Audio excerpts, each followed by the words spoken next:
हर सुबह बहू प्रिया को अपने ससुर से एक गर्म कप कॉफ़ी मिलती थी।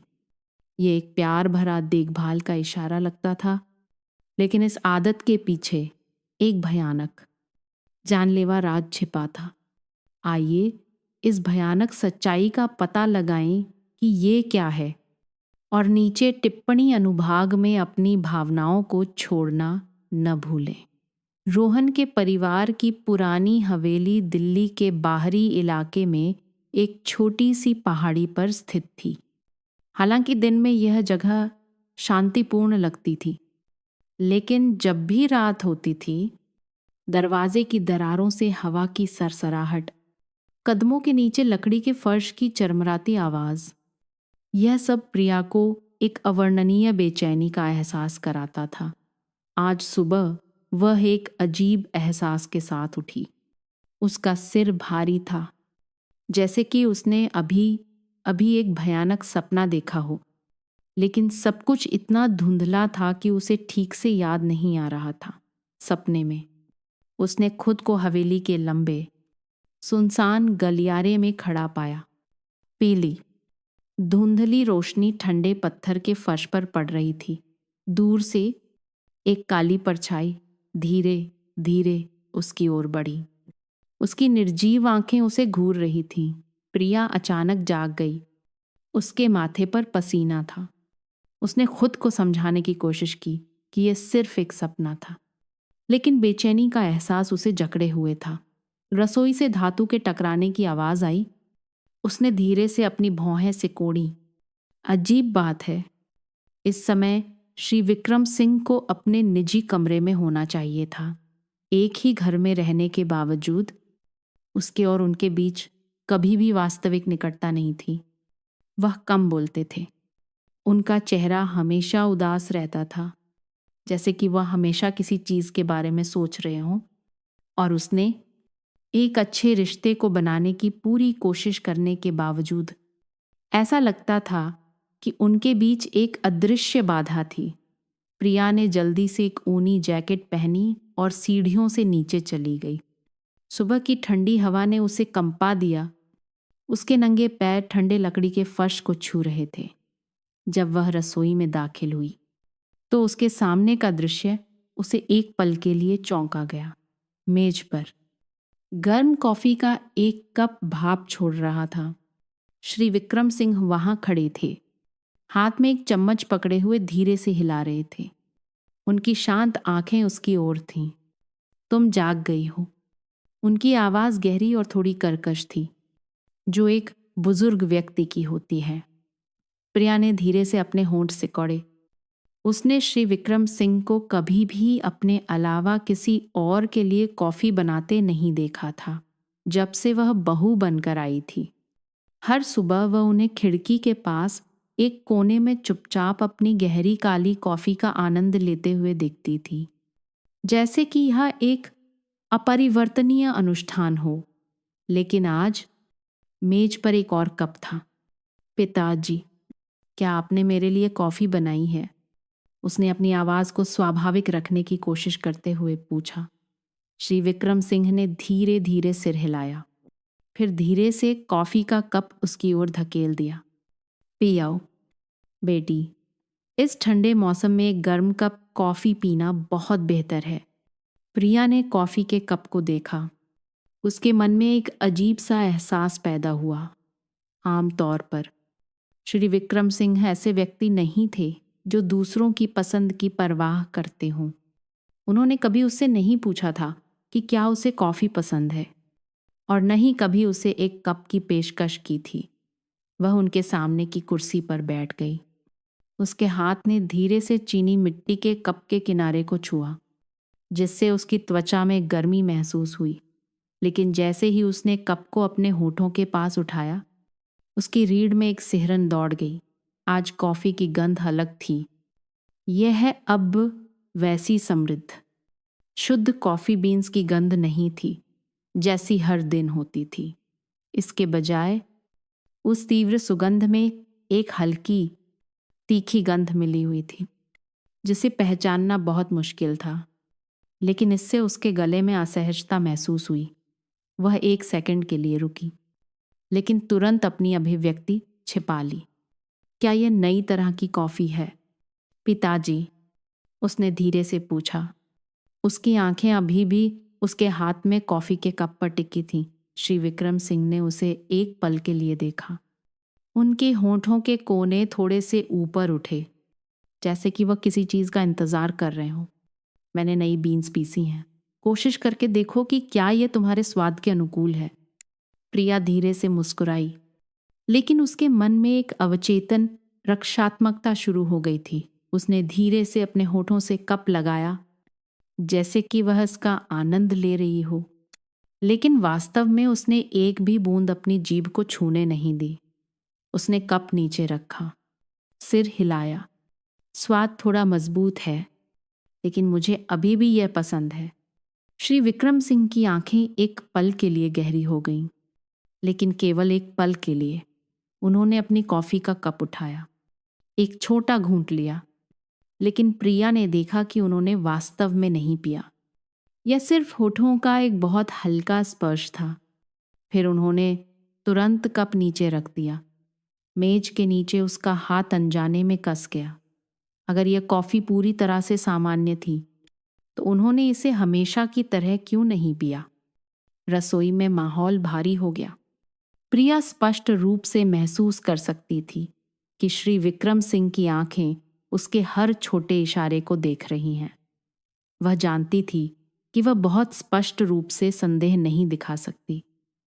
अगर उनके सच में बुरे इरादे थे, तो उसे इस स्थिति से बाहर निकलने का एक तरीका खोजना होगा, बिना उन्हें यह एहसास दिलाए कि वह सतर्क है। उसने कॉफ़ी का कप मेज पर रख दिया, अपनी आवाज़ को यथासंभव स्वाभाविक रखने की कोशिश की। पिताजी, मैं अपना फ़ोन ऊपर कमरे में भूल गई हूँ। मैं उसे लेकर आती हूँ और फिर तुरंत पीती हूँ। श्री विक्रम सिंह ने कुछ नहीं कहा, बस धीरे से सिर हिलाया। लेकिन जब प्रिया उठी, तो उसने देखा कि उनकी आंखें अभी भी उसके हर कदम का पीछा कर रही थीं। वह रसोई से बाहर निकली, लेकिन सीधे अपने कमरे में जाने के बजाय वह सीढ़ियों के आधे रास्ते पर रुक गई। उसका दिल तेजी से धड़क रहा था जब उसने चुपचाप दरवाजे की दरार से नीचे देखा। श्री विक्रम सिंह अभी भी वहीं बैठे थे, लेकिन जैसे ही वह चली गई, उन्होंने उसकी कॉफ़ी का कप उठाया और धीरे धीरे उसे अपनी नाक के पास ले जाकर सूंघा। उसकी रीढ़ में एक ठंडक दौड़ गई। यह अब कोई संयोग नहीं था। अगर उसने वास्तव में वह कॉफ़ी पी होती, तो क्या होता? प्रिया सीढ़ियों के पास दुबक कर खड़ी हो गई। उसकी सांस श्री विक्रम सिंह की हर हरकत के साथ रुक गई थी। उनकी आंखों में अब वह उदासीनता नहीं थी जैसी हमेशा होती थी, बल्कि वे तेज और खोजी थी। उन्होंने उसका कॉफ़ी का कप उठाया, उसे अपनी नाक के करीब लाया, धीरे से सूंघा, फिर एक रहस्यमयी अभिव्यक्ति के साथ उसे नीचे रख दिया, जैसे कि वह कुछ ढूंढ रहे हों। प्रिया का दिल जोर जोर से धड़क रहा था। उसने अपना थूक निगला। उसने खुद को शांत करने की कोशिश की, लेकिन डर उसे और भी कसकर जकड़ रहा था। अगर उसने उस समय सावधानी नहीं बरती होती, तो अब वह कैसा महसूस कर रही होती? क्या वह तेज दर्द पिछली बार की तरह वापस आ जाता? 1 महीने पहले ठीक ऐसी ही एक सुबह उसने श्री विक्रम सिंह द्वारा बनाई गई कॉफ़ी पी थी। शुरू में कॉफ़ी का स्वाद थोड़ा अजीब था, लेकिन उसने ज़्यादा नहीं सोचा। केवल 15 मिनट बाद उसके पेट में तेज़ दर्द होने लगा। उसका पूरा शरीर ठंडा पड़ गया, पसीना बहने लगा और उसकी दृष्टि धुंधली हो गई। उस समय उसने सोचा था कि यह सिर्फ एक सामान्य फूड पॉइजनिंग का मामला है, लेकिन अब जब वह याद करती है, तो बहुत सारी असामान्य बातें थीं। उसने उस दिन क्या खाया था? नहीं, उसने घर में केवल परिचित भोजन खाया था। कुछ भी अजीब नहीं था, केवल वह कॉफ़ी का कप ही अलग था। और आज वही चीज़ फिर से उसके सामने प्रकट हुई थी। तुम वहाँ खड़ी क्या कर रही हो? अचानक एक आवाज गूंजी जिससे प्रिया चौंक गई। वह मुड़ी और श्री विक्रम सिंह की आंखों से मिली, जो न जाने कब से सीढ़ियों पर खड़े थे। उसने जल्दी से एक मजबूर मुस्कान बनाई। जी, मैं अपना फोन कमरे में भूल गई थी, लेने जा रही थी। श्री विक्रम सिंह ने अपना सिर झुकाया। उनकी आंखें संदेह से सिकुड़ गईं। वह काफी देर तक चुप रहे, जैसे कि यह मूल्यांकन कर रहे हों कि उसकी बातें भरोसेमंद हैं या नहीं। फिर अचानक उनके होठों पर एक मुस्कान आई, एक ऐसी मुस्कान जिसमें कोई गर्मी नहीं थी। तो फिर जाओ, कॉफी ज्यादा देर रखने से ठंडी हो जाएगी। प्रिया का गला सूख गया। उसने धीरे से सिर हिलाया और जल्दी से सीढ़ियों पर चढ़ गई। लेकिन जैसे ही वह कमरे में दाखिल हुई, उसने दरवाजा तुरंत बंद नहीं किया, बल्कि उसे थोड़ा सा खुला रखा ताकि वह उनकी गतिविधियों पर नजर रख सके। श्री विक्रम सिंह अभी भी वहीं खड़े थे। उनकी आंखें मेज पर कॉफी के कप पर टिकी थीं।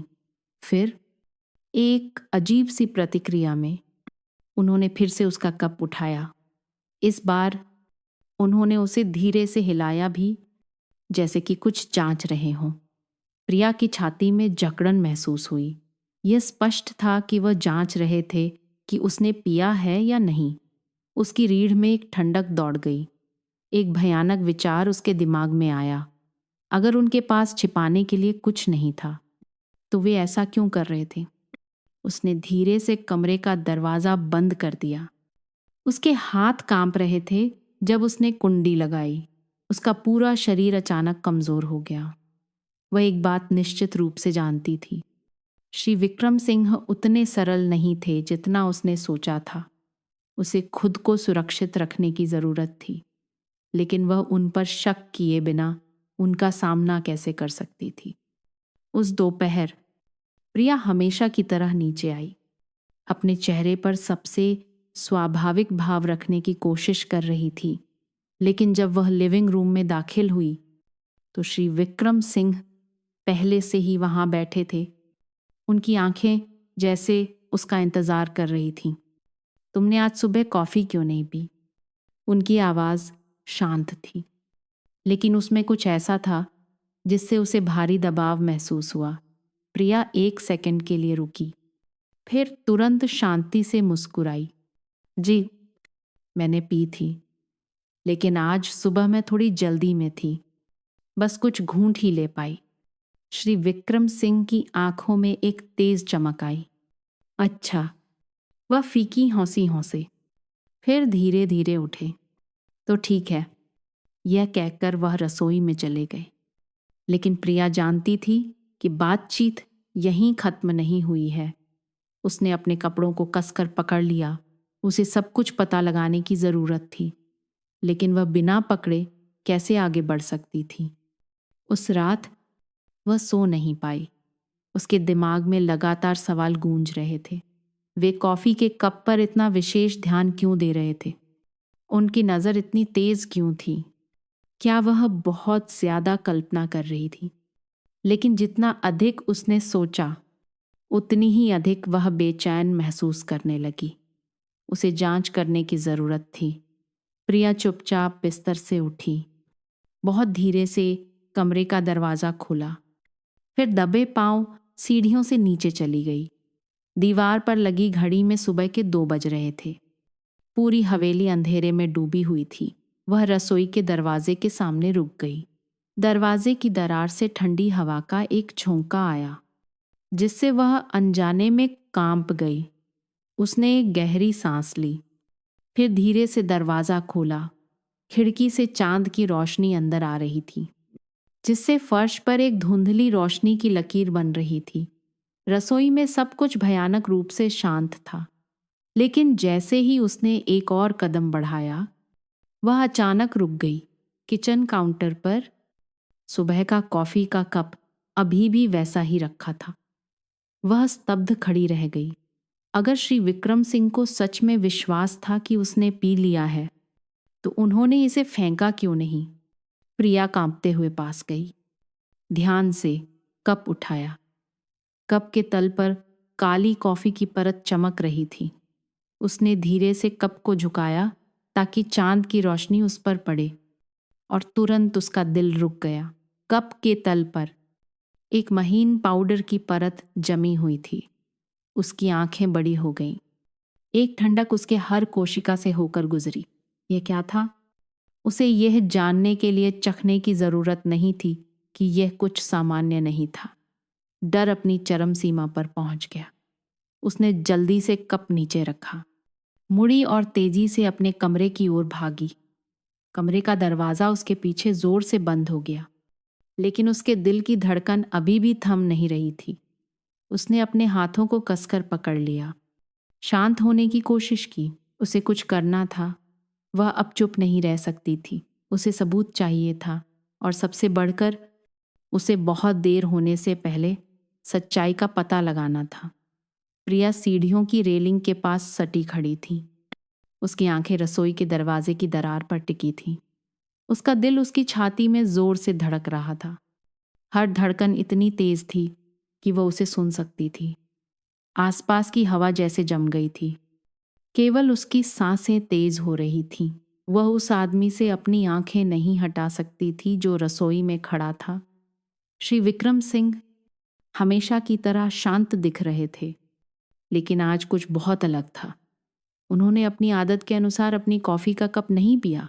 इसके बजाय उन्होंने उसका कप उठाया, धीरे धीरे उसे अपनी नाक के पास लाया, अपनी आंखें बंद कर लीं, जैसे कि वह कुछ महसूस कर रहे हों। प्रिया की सांस रुक गई। उसने स्पष्ट रूप से देखा कि श्री विक्रम सिंह की आंखों में एक विचार की चमक थी जिसे समझना मुश्किल था। 1 सेकंड, 2 सेकंड, फिर उन्होंने कप नीचे रख दिया और अपनी उंगली से कप के किनारे पर धीरे धीरे थपथपाया, जैसे सोच रहे हों। वह इशारा बहुत शांत था, बहुत जानबूझकर किया गया था। उसने अपने हाथों को कसकर पकड़ लिया। उसके नाखून उसकी हथेलियों में चुभ रहे थे, जिससे दर्द हो रहा था। उसकी रीढ़ से एक ठंडक उसकी हर कोशिका में फैल गई। अगर उनके पास सच में छिपाने के लिए कुछ नहीं था, तो उन्होंने अपना कप क्यों नहीं पिया और उसके कप में इतनी दिलचस्पी क्यों दिखाई? उसने सोचा था कि शायद वह सिर्फ शक कर रही है, लेकिन अब उसकी आंखों के सामने सबसे स्पष्ट सबूत था। वह जांच रहे थे कि उसने पिया है या नहीं। यह एहसास उसके दिमाग पर बिजली के झटके की तरह लगा। यह कोई संयोग नहीं था, कोई भ्रम नहीं था। इस घर में कुछ बहुत गलत हो रहा था। प्रिया को लगा जैसे उसकी छाती सिकुड़ गई है। उसने अपनी सांस रोकने के लिए अपने होंठ काट लिए। वह जानती थी कि वह कोई भी गलती नहीं कर सकती। उसे तुरंत यहाँ से निकलना था। लेकिन जैसे ही वह मुड़ने वाली थी, एक हल्की सी फुसफुसाहट शांत जगह में गूंजी। क्या तुम बाकी पीने के लिए नीचे नहीं आने वाली? प्रिया जम गई। वह आवाज ठंडी और गूंजने वाली थी, जैसे कि उन्होंने उसके कार्यों का अनुमान लगा लिया हो। वह धीरे धीरे मुड़ी। दरवाजे की दरार से श्री विक्रम सिंह की आंखें सीधे सीढ़ियों की ओर देख रही थीं। उस जगह पर नहीं जहां वह छिपी थी, लेकिन एक निश्चितता के साथ, जैसे कि वह जानते थे कि वह वहां है। अचानक हवा दम घूंटने वाली हो गई। प्रिया ने अपनी सांस को नियमित रखने की कोशिश की। वह जानती थी कि वह असामान्य व्यवहार नहीं कर सकती, वरना वे पता लगा लेंगे कि उसने कुछ महसूस कर लिया है। उसने एक गहरी सांस ली, दरवाजा खोला और अंदर चली गई, जैसे कि कुछ भी नहीं हुआ हो। जी, मैं बस अपना फोन ढूंढने कमरे में गई थी। उसने एक मजबूर मुस्कान दी और खाने की मेज की ओर बढ़ी, लेकिन उसके कदम अभी भी भारी थे। श्री विक्रम सिंह ने उससे आंखें नहीं हटाईं। अच्छा, उन्होंने धीरे धीरे एक कुर्सी खींची और बैठ गए, अपने दोनों हाथ मेज पर रखे। उनकी आंखें अभी भी उसके हर छोटे भाव को परख रही थीं। कॉफी ज्यादा देर रखने से ठंडी हो जाएगी। प्रिया उनके सामने बैठ गई, अपने हाथ में कॉफी का कप लिया। लेकिन उसके मन में वह चिल्लाना चाहती थी। वह नहीं पी सकती, कभी नहीं, लेकिन वह उन्हें शक कैसे न होने दे। उसने कप को अपने होठों तक उठाया, अपना मुंह बहुत थोड़ा सा खोला, इतना कि गर्म भाप उसके होठों से टकराए। फिर एक छोटा घूंट लेने का नाटक किया। उसने तरल को अपनी जीभ की नोक पर थोड़ा सा छुआ, फिर जल्दी से अपने गले से नीचे निगल लिया। एक परिचित कड़वाहट, लेकिन उसमें उसने कुछ और महसूस किया, बहुत हल्का, लेकिन फिर भी उसे सतर्क करने के लिए पर्याप्त था। उसने कप नीचे रखा, मुस्कुराई। आज कॉफी थोड़ी ज्यादा कड़वी है, लेकिन फिर भी अच्छी है। श्री विक्रम सिंह ने उसे घूर कर देखा। वह पल एक सदी जैसा लगा। फिर वे फीकी हौंसी हौंसे। अच्छा है, मुझे वे लोग पसंद हैं जो कॉफी की सराहना करना जानते हैं। प्रिया ने थूक निगला। किसी तरह वह जानती थी कि वे उसकी परीक्षा ले रहे हैं। वह उन्हें यह पता नहीं लगने दे सकती थी कि वह शक कर रही है। उसने दीवार पर लगी घड़ी को देखने का नाटक किया। ओह, मुझे देर हो रही है, मुझे तुरंत काम पर जाना है। उसने अपनी कुर्सी पीछे धकेली और खड़ी हो गई। लेकिन जैसे ही वह चली, उसने महसूस किया कि श्री विक्रम सिंह की आंखें अभी भी उसके हर कदम का पीछा कर रही हैं। प्रिया को लगा जैसे कोई अदृश्य रस्सी उसके गले में कस रही है। उस शाम जब वह घर लौटी तो वह चुपचाप अपने कमरे में चली गई, लेकिन जब उसने दरवाज़ा बंद किया तो वह खुद को कांपने से नहीं रोक सकी। वह जानती थी कि वह दिखावा जारी नहीं रख सकती। उसे सच्चाई का पता लगाना था, उसे सबूत चाहिए था। वह बिस्तर से उठी, बहुत धीरे से कमरे का दरवाज़ा खोला, फिर दबे पांव सीढ़ियों से नीचे चली गई। खिड़की के बाहर हवा की सरसराहट, स्याह अंधेरा माहौल को और भी डरावना बना रहा था।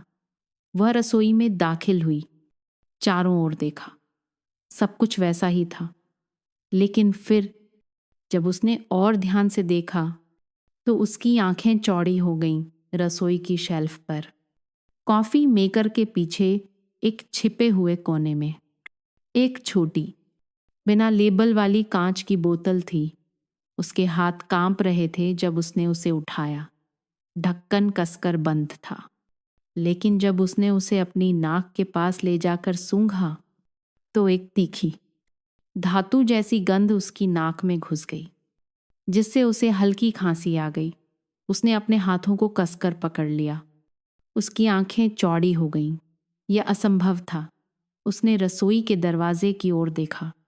उसका दिल बेतहाशा धड़क रहा था।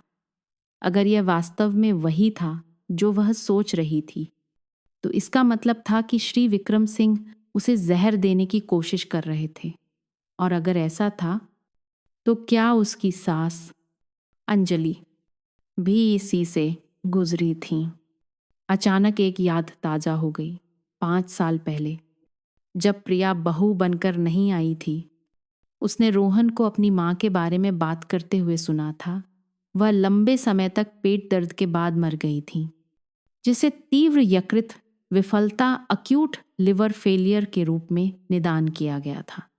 लेकिन मरने से पहले उन्होंने खाने पीने के बाद मतली, थकान और पेट दर्द की भी शिकायत की थी। उसने एक गहरी सांस ली, शांत रहने की कोशिश की। वह अभी कुछ भी पुष्टि नहीं कर सकती थी, लेकिन उसके दिल में एक डर पैदा हो गया। अगर अंजलि को वास्तव में जहर दिया गया था और अब उसकी बारी थी, तो अपराधी अभी भी इसी घर में रह रहा था। ठीक उसी समय दालान से एक हल्की सी आवाज आई। प्रिया जम गई। उसने रसोई के दरवाजे की ओर देखा। उसका दिल जैसे रुक गया हो। दरवाजे के ठीक बाहर एक परछाई खड़ी थी और धुंधली रोशनी में उसने साफ देखा कि वह श्री विक्रम सिंह थे। वह वहां खड़े थे। उनकी आंखें तेज थीं। उनके होंठ थोड़े से ऊपर उठे हुए थे, जैसे कि वे किसी चीज का इंतजार कर रहे हों। वह सांस नहीं ले पा रही थी। इस पल में वह एक बात निश्चित रूप से जानती थी। उसने एक ऐसे रहस्य को छू लिया था जिसे कभी उजागर नहीं होना चाहिए था। प्रिया कार में बैठी थी।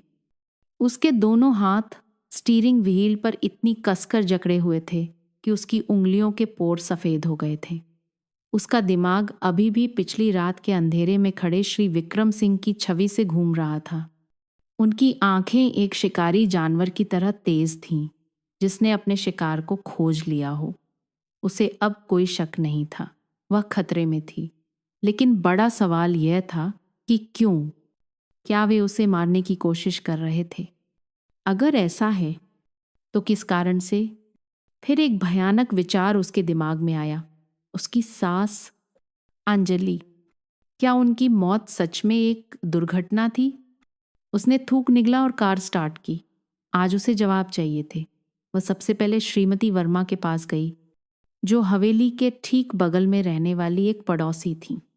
श्रीमती वर्मा 60 वर्ष से अधिक की थीं, लेकिन अभी भी तेज दिमाग की थीं और अपने आसपास के लोगों के मामलों में दिलचस्पी रखती थीं। जैसे ही प्रिया फूलों के गमलों से भरे छोटे से घर में दाखिल हुई, श्रीमती वर्मा ने आश्चर्य व्यक्त किया। प्रिया, बहुत समय बाद आई हो। बेटी, प्रिया ने मजबूरन मुस्कुराते हुए लकड़ी की कुर्सी पर उनके सामने बैठ गई। जी आंटी, मैं इन दिनों थोड़ी व्यस्त थी। आज मैं आपसे कुछ पूछना चाहती थी। श्रीमती वर्मा ने अपना सिर झुकाया। क्या बात है? बेटी, प्रिया ने गहरी सांस ली, उस महिला का जिक्र करते हुए जिसे वह खो चुकी थी। उसकी छाती में कुछ चुभने जैसा महसूस हुआ।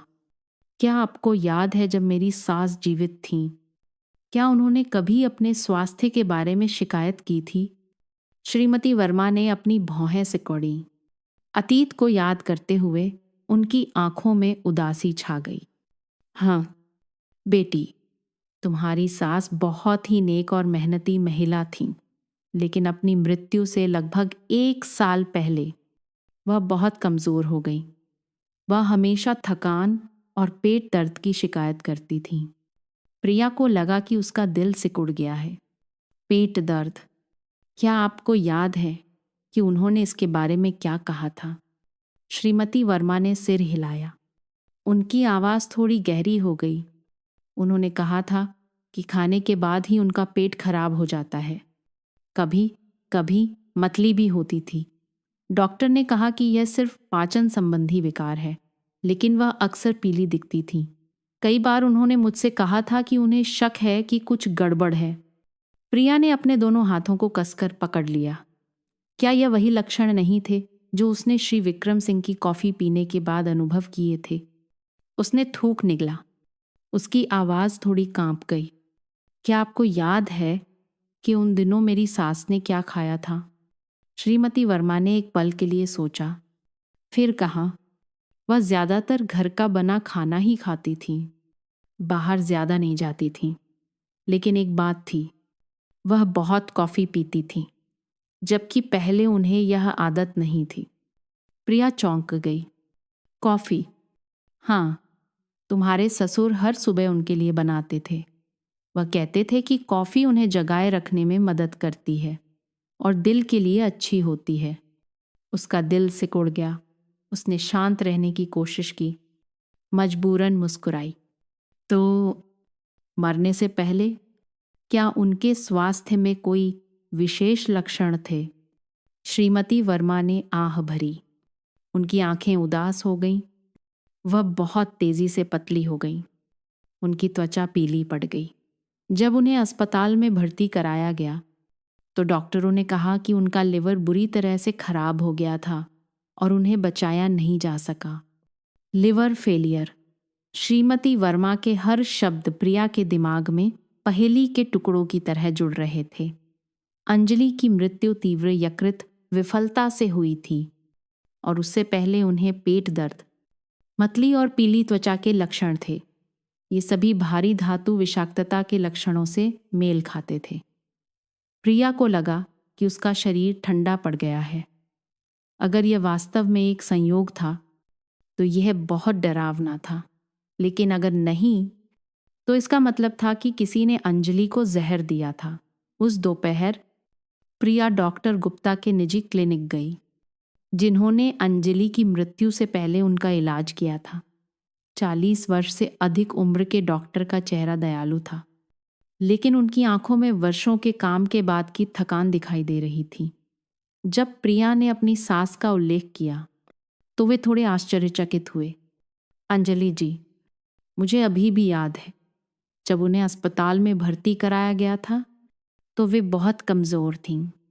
उनका लिवर पहले ही बुरी तरह से खराब हो चुका था। प्रिया ने अपने हाथों को कसकर पकड़ लिया। डॉक्टर, उनके लिवर फेलियर का असली कारण क्या था? डॉक्टर गुप्ता ने आह भरी। उनकी उंगलियां अनजाने में मेज पर थपथपा रही थीं। असल में उस समय हम केवल तीव्र यकृत विफलता का निदान कर सकते थे, जो भोजन या किसी अंतर्निहित बीमारी के कारण हो सकता था। लेकिन वह एक पल के लिए रुके, जैसे कुछ सोच रहे हों। प्रिया ने अपनी भौहें सिकोड़ी। लेकिन क्या? डॉक्टर ने उसे एक पल के लिए देखा, फिर धीरे धीरे कहा, लेकिन मुझे हमेशा लगता था कि कुछ गड़बड़ है, क्योंकि आमतौर पर तीव्र यकृत विफलता का एक स्पष्ट कारण होता है, जैसे वायरल हेपेटाइटिस, दवा का ओवरडोज या शराब का दुरुपयोग। लेकिन अंजलि जी का कोई विशेष चिकित्सा इतिहास नहीं था। प्रिया की चिंता बढ़ गई। डॉक्टर, क्या आपने कभी जहर दिए जाने की संभावना के बारे में सोचा? डॉक्टर चौंक गए। जहर? उन्होंने अपनी भौहें सिकोड़ी। आपका क्या मतलब है? प्रिया ने गहरी सांस ली। उसकी आवाज थोड़ी कांप गई। अगर किसी ने चुपके से उनके शरीर में एक प्रकार का जहर डाल दिया हो, जो समय के साथ धीरे धीरे जमा हो गया हो। डॉक्टर गुप्ता एक पल के लिए चुप हो गए। फिर उन्होंने धीरे धीरे कहा, अगर ये जहर था तो हो सकता है कि उन्हें भारी धातु या किसी प्रकार के विष से संक्रमित किया गया हो, जो लिवर को नुकसान पहुंचाता है। लेकिन उस समय किसी ने भी उनके शरीर में जहर की जांच नहीं की। प्रिया का दिल सिकुड़ गया। किसी ने जांच नहीं की। इसका मतलब था कि अगर किसी ने वास्तव में अंजलि को जहर दिया था तो वे बिना कोई निशान छोड़े सफल हो गए थे। उसने महसूस किया कि उसके हाथ ठंडे पड़ गए हैं। सभी सुराग उसे एक भयानक सच्चाई की ओर ले जा रहे थे।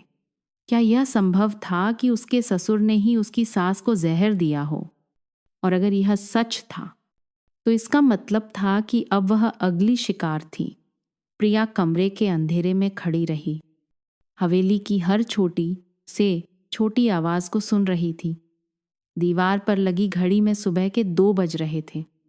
आसपास इतनी शांति थी कि वह घड़ी की टिक टिक की आवाज और अपनी छाती में दिल की धड़कन को साफ सुन सकती थी।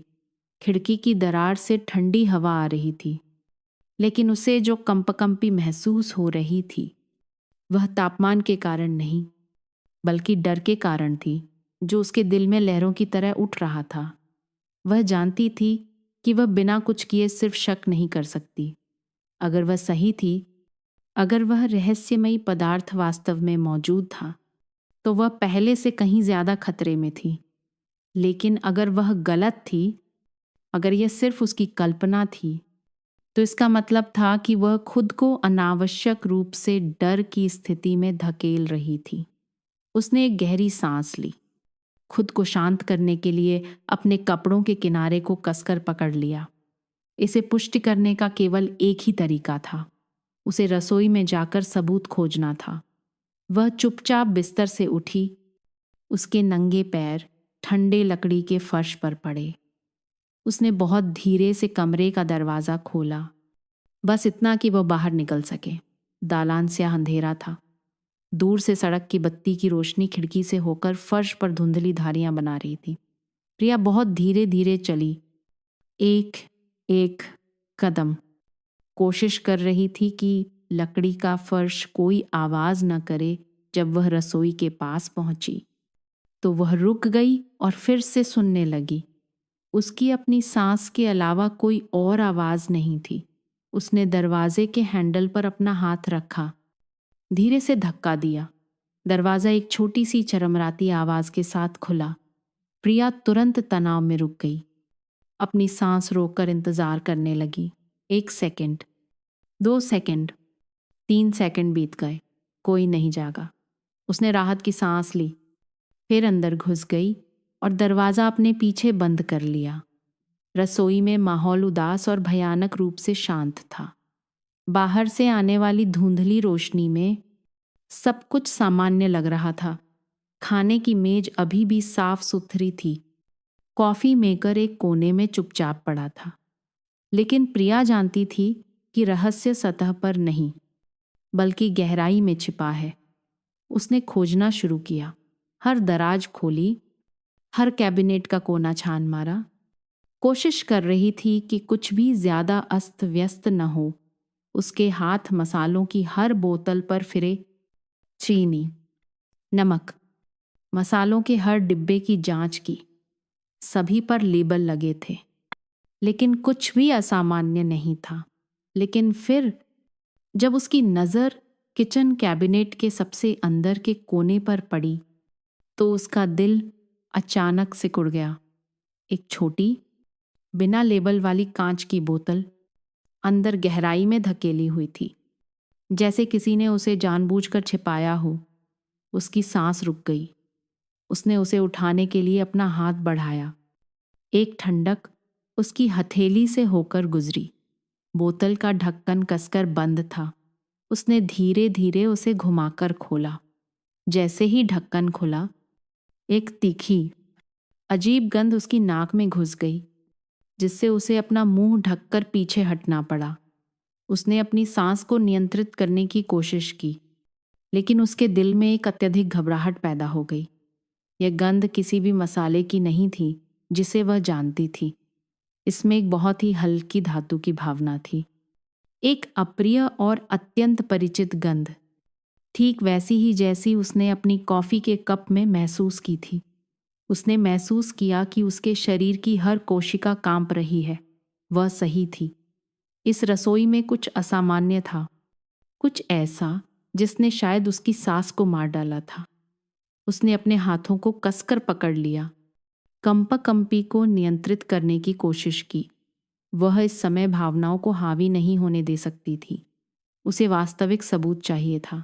उसने जल्दी से अपनी जेब से एक छोटा प्लास्टिक का थैला निकाला, ध्यान से कांच की बोतल से थोड़ा सा पाउडर थैले में डाला, फिर उसे कसकर बांध दिया। वह जानती थी कि अगर यह वास्तव में जहर था, तो इसकी जांच करने और यह पता लगाने के लिए कि ये क्या है, बस थोड़ा सा ही काफ़ी था। लेकिन ठीक उसी समय दालान में कदमों की आहट सुनाई दी। प्रिया जम गई। उसका दिल इतनी जोर से धड़क रहा था कि उसे लगा जैसे वह उसकी छाती से बाहर निकल जाएगा। कोई आ रहा था। उसने जल्दी से बोतल का ढक्कन बंद किया, उसे वापस उसकी जगह पर धकेला, फिर पीछे हट गई। कोई आवाज न करने की कोशिश कर रही थी। रसोई के दरवाजे के ठीक पीछे एक काली परछाई दिखाई दी। बाहर से आने वाली रोशनी ने श्री विक्रम सिंह के कोणीय चेहरे को रोशन किया। प्रिया को लगा कि उसके शरीर में खून जम गया है। वह वहां खड़े थे। उनकी तेज आंखें पूरी रसोई में घूम रही थीं, जैसे कि उन्हें पहले से ही शक हो। उसने अपनी तेज सांसों को नियंत्रित करने की कोशिश की, अपने चेहरे को यथासंभव शांत रखा। तुम इस समय यहां क्या कर रही हो? श्री विक्रम सिंह की आवाज गहरी थी, जिसमें एक अप्रत्याशित संदेह का भाव था। प्रिया ने अपने हाथ में प्लास्टिक के थैले को कसकर पकड़ लिया, उसे अपनी पीठ के पीछे छिपा लिया। वह जानती थी कि अगर वह घबराई हुई दिखी तो वे तुरंत पता लगा लेंगे। उसने मुस्कुराने का नाटक किया, अपनी आवाज को सामान्य रखने की कोशिश की। जी, मुझे प्यास लगी थी, बस एक गिलास पानी लेने आई थी। श्री विक्रम सिंह ने उसे घूर कर देखा। उनकी आंखों में कोई नरमी नहीं आई। अच्छा। वह जल्दी से फ्रिज के पास गई, दरवाजा खोला और एक गिलास में पानी डाला। जैसे कि यही एकमात्र कारण था कि वह वहाँ थी। उसने अपनी हर हरकत को नियंत्रित करने की कोशिश की, अपने हाथों को कांपने नहीं दिया। श्री विक्रम सिंह अभी भी वहीं खड़े थे, उसे धीरे धीरे देख रहे थे, जैसे कुछ सोच रहे हों। उसने रसोई में फैले तनावपूर्ण माहौल को स्पष्ट रूप से महसूस किया। पानी पीकर जल्दी सो जाओ, उन्होंने कहा, लेकिन उनकी आवाज में कुछ बहुत अजीब था। प्रिया ने सिर हिलाया, पानी का गिलास उठाया और तेजी से उनके पास से गुजरी। उसने महसूस किया कि उनकी आंखें अभी भी उसके हर कदम का पीछा कर रही हैं, जब तक कि वह रसोई से बाहर नहीं निकल गई। वह अपने कमरे में लौट आई, दरवाज़ा कसकर बंद कर लिया, फिर वहीं खड़ी होकर अपनी तेज सांसों को सुनने लगी। उसे पाउडर का नमूना मिल गया था, लेकिन उसने कुछ उजागर भी कर दिया था, क्योंकि जब वह मुड़ी तो उसने श्री विक्रम सिंह के होठों पर एक हल्की मुस्कान देखी थी, एक मुस्कान जो रहस्यों से भरी थी, जैसे कि वह ठीक ठीक जानते थे कि वह क्या कर रही है। प्रिया एक परिचित कॉफी शॉप में बैठी थी, उसके हाथ सामने रखे पानी के गिलास को कसकर पकड़े हुए थे। पानी से आने वाली ठंडक उसकी हथेलियों तक पहुंच रही थी, लेकिन उसे कुछ भी महसूस नहीं हो रहा था। उसके दिल में केवल एक भारी बेचैनी थी। आज उसकी मुलाकात दिव्या से थी, जो उसकी सबसे अच्छी दोस्त थी और एक बड़ी प्रयोगशाला में फार्मासिस्ट थी। उसने सुबह सुबह उस रहस्यमय पाउडर का नमूना दिव्या को भेज दिया था और अब वह परिणामों का इंतजार कर रही थी। जब उसने दिव्या को दुकान में प्रवेश करते देखा तो उसे लगा जैसे सब कुछ थम गया है। उसका चेहरा पहले से कहीं ज्यादा गंभीर था। प्रिया ने धीरे से अपना थूक निगला। ऐसा महसूस हुआ जैसे समय अनंत तक खिंच गया हो। दिव्या बैठ गई। उसकी आंखें ध्यान से उसे देख रही थीं। हमेशा की तरह कोई मुस्कुराहट या अभिवादन नहीं था। इससे प्रिया और भी चिंतित हो गई। उसने अपनी आवाज को शांत रखने की कोशिश की। कैसा रहा? क्या तुमने उस नमूने की जांच की? दिव्या ने एक गहरी सांस ली, परीक्षण दस्तावेजों वाले छोटे बैग को मेज पर रखा और उसे प्रिया की ओर धकेल दिया। प्रिया, क्या तुम निश्चित हो कि तुमने गलती से कुछ और नहीं खा लिया? प्रिया ने भौहें सिकोड़कर सिर हिलाया। मैंने ध्यान से जांच की थी। यह पाउडर मुझे घर में मिला। क्या कोई समस्या है? दिव्या ने उसे देखा। उसकी आंखों में चिंता झलक रही थी। उसने परीक्षण दस्तावेजों को और करीब धकेल दिया। यह पाउडर कोई साधारण मसाला नहीं है। इसमें भारी धातुएं हैं। प्रिया रुक गई। उसे लगा कि उसकी छाती सिकुड़ गई है। हर सांस लेना मुश्किल हो गया है। उसने परीक्षण रिपोर्ट उठाई। उसकी आंखें जल्दी जल्दी हर पंक्ति को पढ़ रही थीं। उसकी आंखों के सामने तकनीकी शब्द दिखाई दिए। सीसा, कैडमियम, आर्सेनिक की मात्रा। ये पदार्थ अगर लंबे समय तक शरीर में जमा हो जाएं तो लिवर और किडनी को खराब कर सकते हैं। उसके हाथ कांपने लगे। यह असंभव था। दिव्या ने जोर दिया, प्रिया, अगर तुम इसे लंबे समय तक पीती हो तो तुम्हारा शरीर धीरे धीरे नष्ट हो जाएगा और तुम्हें पता भी नहीं चलेगा। यह तुम्हें तुरंत नहीं मारेगा, लेकिन तुम्हारा लिवर कमजोर हो जाएगा। तुम्हारे आंतरिक अंग विषाक्त हो जाएंगे। अगर तुम इस पदार्थ को लेना जारी रखती हो तो तुम अपनी जान गंवा सकती हो। ऐसा लगा जैसे पूरी दुनिया प्रिया के पैरों के नीचे ढह गई हो। क्या यह हो सकता है कि मेरी सास भी इसी चीज से संक्रमित हुई हो? दिव्या चौंक गई। उसने अपनी दोस्त को देखा। उसकी आवाज और भी गंभीर हो गई। तुम्हारा मतलब क्या है? प्रिया ने थूक निगला। उसके हाथ परीक्षण रिपोर्ट को कसकर पकड़े हुए थे। मेरी सास की मृत्यु तीव्र यकृत विफलता से हुई थी। वह भी अक्सर कॉफी पीती थीं जो मेरे ससुर बनाते थे। दिव्या की आंखें चौड़ी हो गईं। तुम्हारा मतलब है कि किसी ने यह चीज कॉफी में मिला दी थी? प्रिया को लगा कि उसका गला घुट रहा है। मुझे नहीं पता, लेकिन सभी संकेत मेल खाते हैं। मुझे भी अपने ससुर की कॉफी पीने के बाद तेज पेट दर्द हुआ था। और अब मुझे ये चीज़ रसोई में मिली है। दिव्या ने अपने दोनों हाथ मेज पर रखे। उसकी आवाज़ तेज़ हो गई। प्रिया, तुम्हें मेरी बात सुननी होगी। तुम्हें बिल्कुल भी कुछ भी नहीं पीना है जो वह तुम्हें देते हैं। न चाय, न कॉफ़ी, न ही पानी, समझी? प्रिया को लगा कि उसकी रीढ़ में ठंडक दौड़ गई है। उसने इनकार में सिर हिलाया, इनकार करने की कोशिश की। क्या ये हो सकता है कि मैं गलत हूं? क्या ये हो सकता है कि उन्हें कुछ भी नहीं पता? दिव्या ने आह भरी। उसकी आंखें पहले से कहीं ज्यादा तेज हो गईं। प्रिया, ध्यान से सोचो।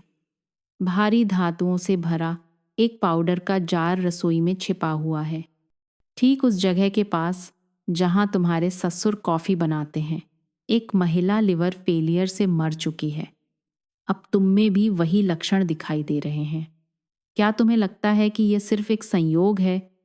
प्रिया ने कोई जवाब नहीं दिया। उसे लगा कि उसका सिर घूम रहा है। उस रसोई में बिताई गई तनावपूर्ण सुबह की छवियां वापस आ गईं।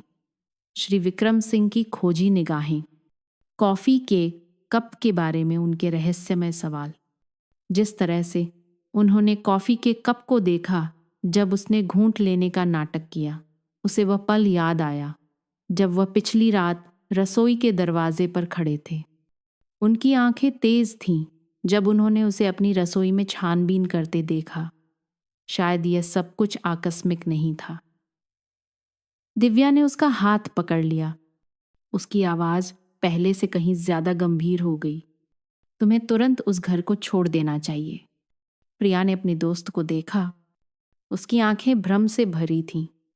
लेकिन मेरे पास उन पर आरोप लगाने के लिए कोई सबूत नहीं है।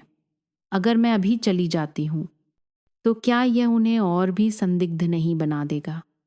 दिव्या एक पल के लिए झिझकी, फिर धीरे धीरे कहा, तो फिर तुम्हें और सबूत इकट्ठा करने का कोई तरीका खोजना होगा। लेकिन सबसे पहले तुम्हें यह सुनिश्चित करना होगा कि तुम सुरक्षित हो। तुम उन्हें यह पता नहीं लगने दे सकती कि तुमने सब कुछ खोज लिया है। प्रिया ने गहरी सांस ली।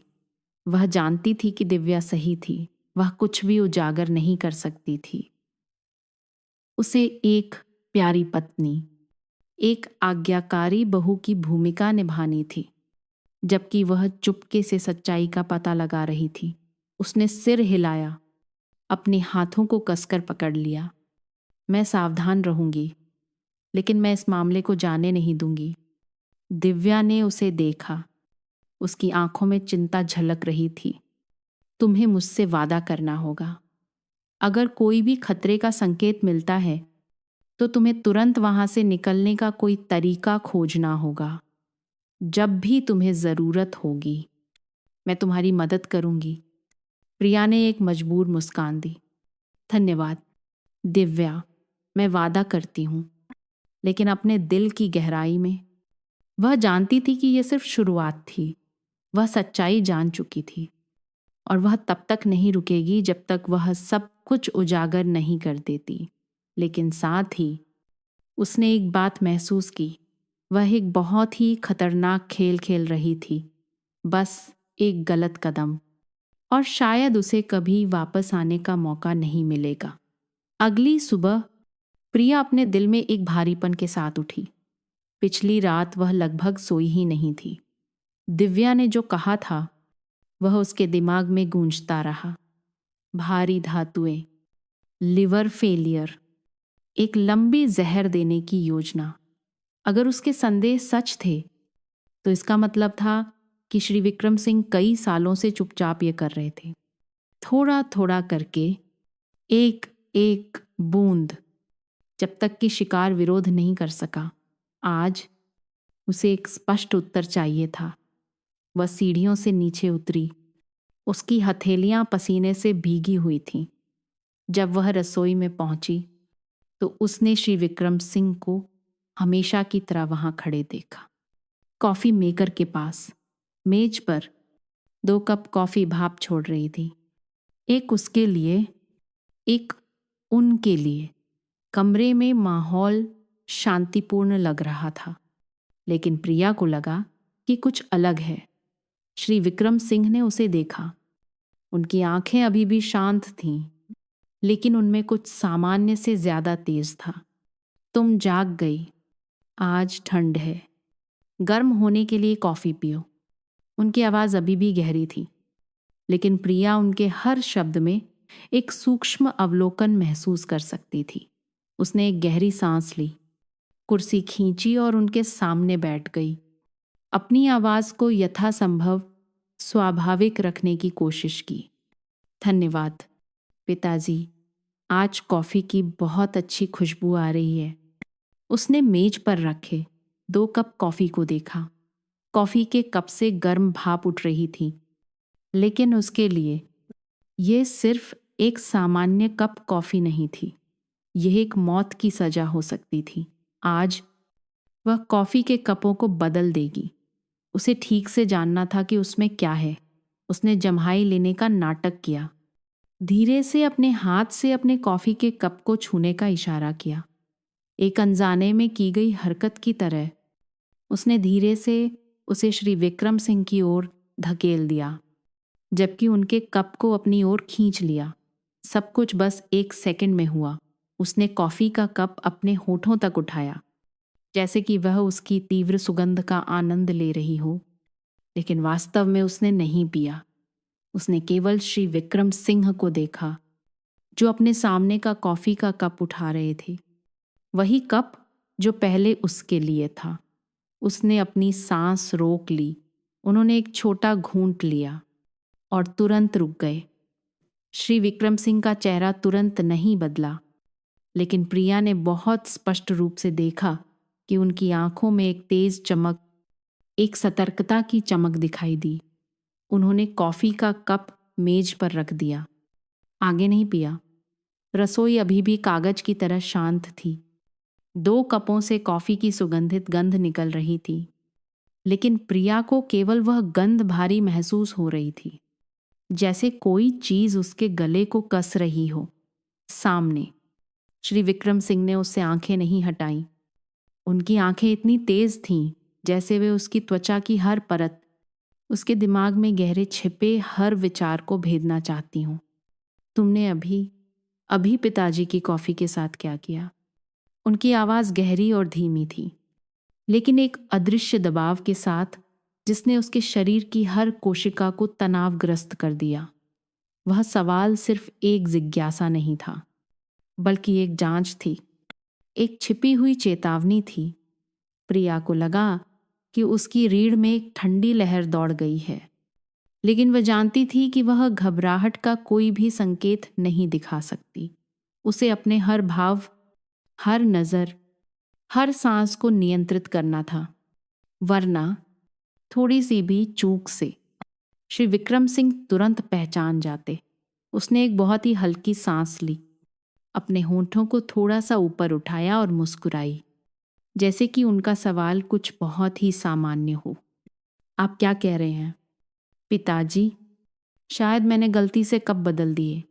आज सुबह मैं सामान्य से जल्दी उठ गई। मेरा दिमाग अभी भी पूरी तरह से जागा नहीं है। आप जानते हैं, मैं सुबह अक्सर लापरवाह रहती हूँ। वह स्वाभाविक रूप से मुस्कुराई, अपनी आवाज को हमेशा की तरह हल्का रखने की कोशिश की, लेकिन श्री विक्रम सिंह ने उससे आंखें नहीं हटाईं। उनकी आंखें गहरी थीं, जैसे वे ये तौल रहे हों कि उसकी बातों में कितनी सच्चाई है। उन्होंने उसे इतनी देर तक देखा कि रसोई में माहौल अजीब तरह से भारी हो गया। प्रिया अपने सीने में अपने दिल की धड़कन को साफ सुन सकती थी। हर तेज धड़कन एक चेतावनी की तरह थी। अच्छा, उन्होंने कॉफी का कप उठाया, उसे अपनी आंखों के स्तर तक लाया, अंदर के गहरे काले तरल को देखा, लेकिन पिया नहीं। एक ऐसा कार्य जो बहुत सामान्य लग रहा था, लेकिन इस स्थिति में यह एक अवर्णनीय सिहरन लाया। वह नहीं जानती थी कि वह क्या सोच रहे हैं, लेकिन यह स्पष्ट था कि उन्हें उस पर विश्वास नहीं था। तुम पियो, कॉफी ठंडी हो जाएगी। उनकी आवाज गहरी थी, जिसमें कोई भावना नहीं थी, लेकिन एक अदृश्य मजबूरी थी। प्रिया ने मेज के नीचे अपनी उंगलियों को कस लिया, लेकिन बाहर वह स्वाभाविक दिखी। उसने कॉफी का कप अपने होठों तक उठाया, लेकिन केवल कप के किनारे को हल्के से छुआ, जैसे एक छोटा घूंट ले रही हो। आज कॉफी थोड़ी ज्यादा कड़वी है, लेकिन मुझे अभी भी यह स्वाद पसंद है, उसने शांति से कहा। लेकिन अंदर से वह इतनी घबराई हुई थी कि सांस लेना मुश्किल हो रहा था। मेज के दूसरी तरफ श्री विक्रम सिंह ने अपनी आंखें सिकोड़ी। उनके होंठ थोड़े से फड़के। फिर अचानक उन्होंने कॉफी का कप जोर से मेज पर रख दिया। एक खट की आवाज ने शांत माहौल को तोड़ दिया। प्रिया चौंक गई, लेकिन उसने इसे प्रकट न करने की कोशिश की। अच्छा, उन्होंने फिर से दोहराया, लेकिन इस बार उनकी आवाज गहरी और तेज थी। उन्होंने अपनी कोहनी मेज पर टिकाई। उनकी उंगलियां एक धीमी लय में धीरे धीरे थपथपा रही थीं। यह सच है पिताजी, मैंने इसे हमेशा की तरह ही बनाया है। क्या यह हो सकता है कि तुमने नाश्ता नहीं किया है, इसलिए तुम्हारा स्वाद अधिक संवेदनशील है। प्रिया को लगा कि उसका दिल सिकुड़ गया है। वह उसकी परीक्षा ले रहे थे। वह उसकी हर हरकत को देख रहे थे। उसके चेहरे पर भावों को पढ़ने की कोशिश कर रहे थे ताकि कोई असामान्यता मिल सके। उसने सिर हिलाया, सहमत होने का नाटक किया। हो सकता है पिताजी, इन दिनों मैं थोड़ी थकी हुई हूं, शायद बहुत ज्यादा काम के कारण। आप जानते हैं, अखबार का दफ्तर हमेशा तनावपूर्ण रहता है। श्री विक्रम सिंह ने कुछ नहीं कहा, बस धीरे से सिर हिलाया, लेकिन उनकी आंखें उससे नहीं हटीं। रसोई में माहौल पहले से कहीं ज्यादा ठंडा हो गया था। प्रिया को लगा कि उसका गला सूख गया है। वह जानती थी कि उसने श्री विक्रम सिंह को शक में डाल दिया है। हो सकता है कि उन्हें किसी बात का यकीन न हो, लेकिन शक का बीज उनके दिमाग में बोया जा चुका था। और वह एक बात निश्चित रूप से जानती थी, इस क्षण से वह उसे अकेला नहीं छोड़ेंगे। प्रिया सोफे पर बैठी थी। उसके दोनों हाथ आपस में गूंथे हुए थे। उसकी हथेलियां ठंडी थीं। भले ही कमरे में हीटर चल रहा था, उसने उस सुबह के बाद बहुत सोचा था। श्री विक्रम सिंह को शक हो गया था। यद्यपि उन्हें यकीन नहीं था कि उसने कॉफी के कप बदल दिए हैं, लेकिन उनकी खोजी निगाहें, जिस तरह से उन्होंने बीच में पीना बंद कर दिया था, सब कुछ दिखा रहा था कि वह अब उस पर भरोसा नहीं करते। वह जानती थी कि वह इस चूहे बिल्ली के खेल को और लंबे समय तक नहीं खेल सकती। उसे इसे खत्म करने की जरूरत थी। उस शाम जब रोहन घर आया, प्रिया उसे बेडरूम में ले गई और दरवाजा अंदर से बंद कर लिया। रोहन ने अपनी पत्नी को देखा। उसकी आंखों में चिंता भरी थी। क्या हुआ प्रिया, तुम बहुत तनाव में लग रही हो। प्रिया ने उसका हाथ कसकर पकड़ लिया। रोहन, मुझे तुम पर विश्वास करने की जरूरत है। मुझे सब कुछ उजागर करने में तुम्हारी मदद चाहिए। रोहन ने उसे काफी देर तक देखा। उसकी आंखों में जटिल विचार भरे हुए थे। तुम्हारा क्या मतलब है? उसने एक गहरी सांस ली। फिर धीरे धीरे वह सब कुछ बताया जो हुआ था। श्री विक्रम सिंह द्वारा बनाई गई कॉफी पीने के बाद पेट दर्द होने से लेकर रसोई में सफेद पाउडर की बोतल मिलने तक, दिव्या से मिले परीक्षण के परिणाम, और आज सुबह जब श्री विक्रम सिंह को उसके व्यवहार में असामान्यता का एहसास हुआ, जब उसने बताना खत्म किया, तो रोहन चुप हो गया। उसने अपना हाथ अपने चेहरे पर फेरा। उसकी आवाज तनाव से कर्कश हो गई थी। यह असंभव है। तुम कह रही हो कि मेरे पिताजी चुपके से तुम्हें जहर दे रहे थे। प्रिया ने उसे देखा। उसकी आंखें भ्रमित थीं। तुम्हें लगता है कि मैं ये कहानी गढ़ सकती हूँ? रोहन, मेरे पास तुरंत पुलिस को रिपोर्ट करने के लिए कोई स्पष्ट सबूत नहीं है, लेकिन मैं जानती हूँ, अगर मैं कुछ नहीं करती, अगर मैं आंखें मूंद कर रहती हूँ, तो मैं अगली शिकार हो सकती हूँ। रोहन ने अपनी मुट्ठी भींच ली। वह अपने पिता से प्यार करता था। लेकिन जो उसकी पत्नी कह रही थी वह एक साधारण गलतफहमी नहीं हो सकती थी, खासकर जब उसकी मां की भी तीव्र यकृत विफलता से मृत्यु हो गई थी। अंत में उसने सिर हिलाया। मैं तुम्हारी मदद करूंगा, लेकिन हमें किसी अनुभवी व्यक्ति की जरूरत है, कोई जो हमें बिना पिताजी को शक हुए सबूत इकट्ठा करने का तरीका बता सके। प्रिया को एक व्यक्ति याद आया, शर्मा अंकल। शर्मा अंकल प्रिया के पिता के एक करीबी दोस्त थे। सेवानिवृत्त होने से पहले वह एक अनुभवी अन्वेषक थे। अगर कोई उन्हें सच्चाई का पता लगाने में मदद कर सकता था तो वह वही थे। उन्होंने अगली दोपहर एक छोटी सी सड़क के किनारे की कॉफ़ी शॉप में शर्मा अंकल से मिलने की व्यवस्था की। जब प्रिया और रोहन अंदर दाखिल हुए तो शर्मा अंकल पहले से ही वहां बैठे थे, हमेशा की तरह शांत दिख रहे थे। उन्होंने एक घूंट चाय पी, फिर दोनों को तेज आंखों से देखा। तुम दोनों मुझसे मिलने आए हो, क्या बात है जो इतनी जल्दी में हो? प्रिया ने रोहन को देखा, फिर अपने होंठ काट लिए और अपनी आवाज़ धीमी कर ली। अंकल, मुझे लगता है कि मेरे ससुर मुझे जहर देने की कोशिश कर रहे हैं। शर्मा अंकल एक पल के लिए रुके, लेकिन तुरंत कोई प्रतिक्रिया नहीं दी। उन्होंने चाय का कप नीचे रखा, अपनी उंगली मेज पर धीरे धीरे थपथ पाई। क्या तुम निश्चित हो? यह एक बहुत गंभीर आरोप है। रोहन ने कहा, अंकल, हमारे पास कोई स्पष्ट सबूत नहीं है, लेकिन सब कुछ इसी निष्कर्ष पर ले जाता है। और अगर मैं सही हूं तो मुझे डर है कि प्रिया वास्तव में खतरे में है। शर्मा अंकल काफी देर तक चुप रहे, जैसे कुछ सोच रहे हों। फिर उन्होंने सिर हिलाया।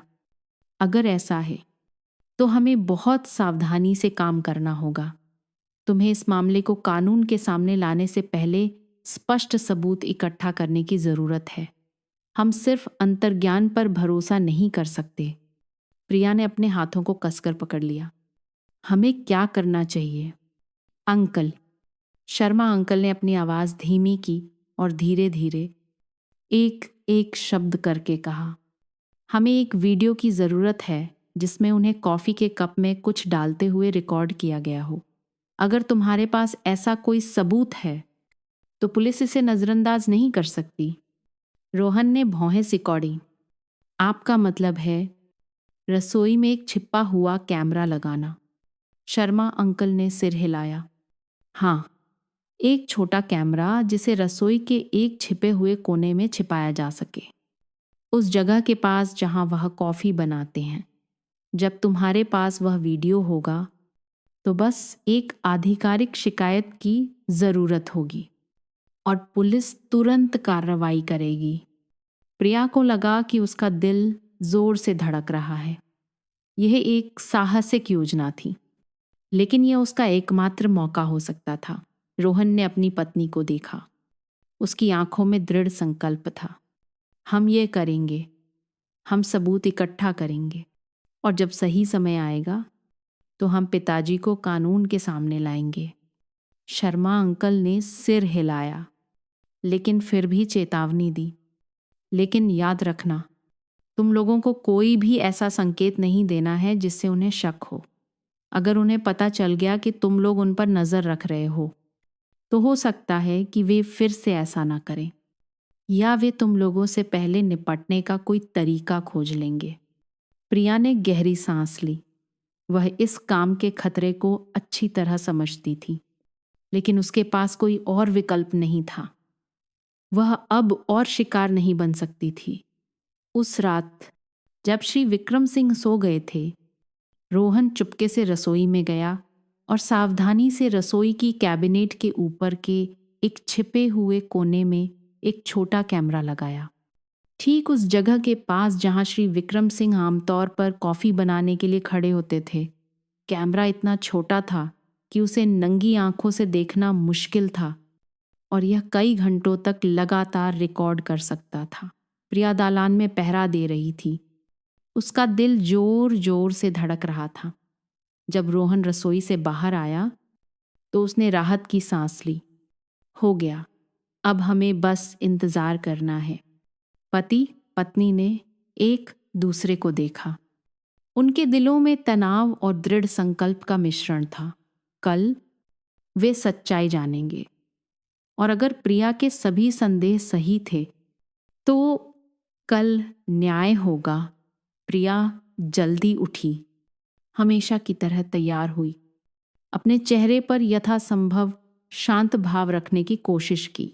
जब वह रसोई में उतरी तो श्री विक्रम सिंह पहले से ही मौजूद थे, जैसे कि वह लंबे समय से उसका इंतजार कर रहे हों। मेज पर 2 कप कॉफी पहले से ही तैयार थे, एक उसके लिए, एक उनके लिए। आज आखिरी दिन होगा। उसने एक गहरी सांस ली, कुर्सी खींची और बैठ गई। श्री विक्रम सिंह की खोजी निगाहों को नजरअंदाज करने का नाटक किया। उन्होंने कॉफी का कप उसकी ओर धकेला। उनके होठों पर एक हल्की मुस्कान थी। आज ठंड है बेटी, पियो। मैंने इसे ठीक तुम्हारे पसंदीदा स्वाद के अनुसार बनाया है। प्रिया ने अपने सामने कॉफी के कप को देखा। वह कॉफी की सतह पर झाग के बुलबुले देख सकती थी, लेकिन जिस चीज ने उसका ध्यान खींचा वह श्री विक्रम सिंह का उसे देखने का तरीका था।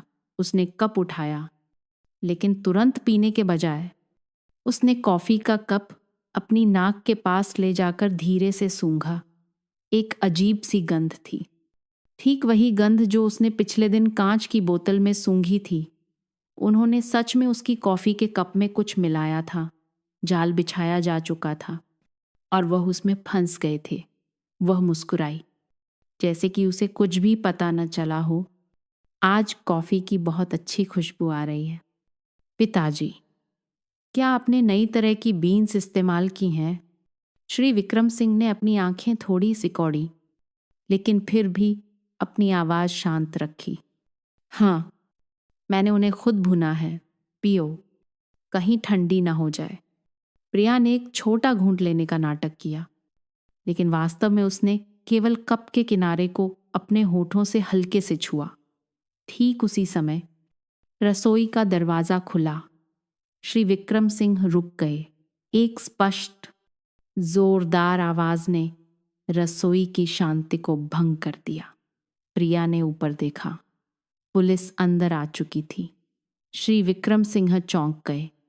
उनके हाथ में कॉफी का कप लगभग मेज पर गिर गया। क्या क्या हो रहा है?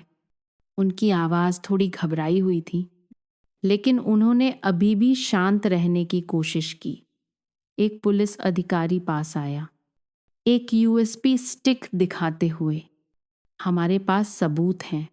एक छिपे हुए कैमरे ने आपके पूरे कृत्य को रिकॉर्ड कर लिया है। प्रिया को लगा कि उसका दिल उसकी छाती में जोर से धड़क रहा है जब उसने देखा कि श्री विक्रम सिंह का चेहरा धीरे धीरे बदल रहा है, आश्चर्य से स्तब्धता में और फिर एक भयानक ठंडक में। उन्होंने धीरे धीरे उसकी ओर मुड़कर देखा। तुमने क्या किया? प्रिया ने एक गहरी सांस ली, सीधे उनकी आंखों में देखा। ठीक वही जो मेरी सास को कई साल पहले करना चाहिए था, आपको बेनकाब करना। एक पल के लिए उसने देखा कि उनके हाथ कस गए, फिर वह हौस पड़े। एक कर्कश, कड़वी, पागलपन से भरी हौसी। बहुत अच्छा, बहुत बढ़िया। मैंने तुम्हें कम आंका। लेकिन वह मुस्कान ज्यादा देर तक नहीं चली, क्योंकि उसके तुरंत बाद पुलिस आगे बढ़ी और श्री नुएन फान के हाथों में हथकड़ी लगा दी। आपको हत्या के प्रयास के आरोप में गिरफ्तार किया जाता है। हम आपको तुरंत स्टेशन ले जाएंगे। श्री विक्रम सिंह ने कोई प्रतिरोध नहीं किया। उन्होंने केवल प्रिया को देखा। उनकी आंखें गहरी हो गईं। तुम्हें लगता है कि तुम जीत गई हो? उसने उन्हें देखा। अब कोई डर नहीं था। नहीं, न्याय ही विजेता है। जब पुलिस श्री विक्रम सिंह को हवेली से बाहर ले जा रही थी, रोहन अपनी पत्नी के पास आया और उसका हाथ कसकर पकड़ लिया। उसने कुछ नहीं कहा, लेकिन उसकी आंखों ने सब कुछ कह दिया। पछतावा, दर्द, लेकिन सबसे बढ़कर आभार। प्रिया ने अपना सिर उसके कंधे पर टिका दिया। ऐसा महसूस हुआ जैसे उसके सीने पर जो बोझ इतने समय से था वह आखिरकार हट गया। लेकिन वह जानती थी कि यह एक नई यात्रा की बस शुरुआत थी, एक ऐसी यात्रा जिसमें उसके पीछे कोई मेनेसिंग छाया नहीं होगी। पूछताछ कक्ष छोटा था। ठंडी सफ़ेद फ्लोरोसेंट रोशनी धातु की मेज पर छाया डाल रही थी। एक बंद कमरा जिसमें केवल एक छोटी सी खिड़की थी, जिससे दोपहर की धुंधली रोशनी अंदर आ रही थी। श्री विक्रम सिंह वहां बैठे थे। उनके दोनों हाथ हथकड़ी में थे और मेज पर रखे थे। उनकी उंगलियां अभी भी धीरे धीरे एक लय में थपथपा रही थीं। उनकी आंखें सिकुड़ी हुई थीं। न तो कोई घबराहट थी और न ही कोई पछतावा। उनका चेहरा इतना शांत था कि डरावना लग रहा था, जैसे जो कुछ हो रहा था उससे उनका कोई लेना देना नहीं था। उनके सामने जांच अधिकारी ने फाइल को मेज पर रखा। उनकी आंखें उन्हें घूर रही थीं। हमारे पास पर्याप्त सबूत हैं। क्या आपके पास कहने के लिए कुछ है? श्री विक्रम सिंह के होंठ थोड़े से ऊपर उठे। उन्होंने धीरे धीरे अपना सिर उठाया। आप मुझसे क्या कहना चाहते हैं? मैंने तो बस अपनी बहू के लिए एक कप कॉफ़ी बनाई थी। पुलिस अधिकारी ने अपनी भौहें उठाईं, फिर धीरे धीरे एक यूएसबी स्टिक मेज पर रखी। इसमें वो वीडियो है जिसमें आपको प्रिया की कॉफ़ी के कप में सफ़ेद पाउडर डालते हुए रिकॉर्ड किया गया है। हमने उस पाउडर का विश्लेषण भी किया है। इसमें भारी धातुएं हैं। अगर इसे नियमित रूप से पिया जाए तो यह लिवर फेलियर का कारण बन सकता है। यहाँ तक कि मौत भी हो सकती है। श्री विक्रम सिंह हंसे, लेकिन उनकी आंखों में एक गहरी चमक थी। मैं इससे इनकार नहीं करता। कमरा भारी चुप्पी में डूब गया। पुलिस अधिकारी ने उन्हें कुछ देर तक देखा, फिर एक समान स्वर में कहा, तो क्या आप बता सकते हैं कि आपने ऐसा क्यों किया? काफी देर बाद श्री विक्रम सिंह धीरे से हंसे, एक सूखी खोखली हंसी। उन्होंने सीधे पुलिस अधिकारी की आंखों में देखा, जैसे कि वह इस पल का लंबे समय से इंतजार कर रहे हों। क्या आप जानते हैं कि मैंने ये पहले भी देखा है? पुलिस अधिकारी ने भौहें सिकोड़ी। आपका क्या मतलब है? वह प्रिया, उसका चेहरा, उसकी मुस्कान, सब कुछ उस जैसी है। कमरा जैसे सिकुड़ गया। हवा अचानक से गाढ़ी और ठंडी हो गई। पुलिस अधिकारी ने श्री विक्रम सिंह को घूर कर देखा। वह, आप किसके बारे में बात कर रहे हैं? श्री विक्रम सिंह फिर से हंसे, लेकिन इस बार उनकी हंसी में कड़वाहट भरी थी। वह औरत जिसने मुझे धोखा दिया, मेरी पत्नी। वह अपनी कुर्सी पर पीछे टिक गए। उनकी आंखें एक अथाह खाई की तरह गहरी थीं। आप नहीं समझेंगे, मैं उससे प्यार करता था। मैंने अपनी पूरी जिंदगी उसके लिए समर्पित कर दी। मैंने सोचा था कि हम हमेशा साथ रहेंगे। उनके हाथ मुट्ठी में कस गए। उनकी उंगलियों के पोर सफ़ेद हो गए। लेकिन फिर मुझे सच्चाई का पता चला। उसने मुझे धोखा दिया था। उसने मुझे सालों तक धोखा दिया था। मैं एक बेवकूफ़ था जिसे सींग लगाए गए थे और मुझे पता भी नहीं था। पुलिस अधिकारी ने भौहें सिकोड़ी। तो आपने उसे जहर दे दिया। श्री विक्रम सिंह रुके, फिर धीरे धीरे सिर हिलाया। मैंने उसे तुरंत नहीं मारा। नहीं, मैंने उसे धीरे धीरे दर्द का स्वाद चखाया। मैंने हर दिन कॉफ़ी में थोड़ी मात्रा में मिलाया ताकि वह धीरे धीरे कमज़ोर हो जाए, ताकि उसे पता चले कि मेरे बिना वह जी नहीं सकती। उन्होंने अपना सिर उठाया। उनकी आंखें खाली थीं और फिर वह शांति से मर गई। किसी को कोई शक नहीं हुआ। सबने सोचा कि यह किस्मत थी, एक बीमारी, लेकिन मैं जानता था। मैंने उसे वह मौत दी थी। पुलिस अधिकारी ने एक गहरी सांस ली, लेकिन कोई आश्चर्य नहीं दिखाया। तो प्रिया का क्या? उसने ऐसा क्या किया कि आपको उसे इतनी बेरहमी से जहर देना पड़ा? श्री विक्रम सिंह का चेहरा अचानक विकृत हो गया। उन्होंने अपने दांत पीसे। उनकी आंखों में एक पागलपन भरी नफरत की चमक थी। क्योंकि वह उस जैसी बहुत दिखती है। उन्होंने अपनी आंखें बंद कर लीं। प्रिया की छवि उनके दिमाग में उभर आई।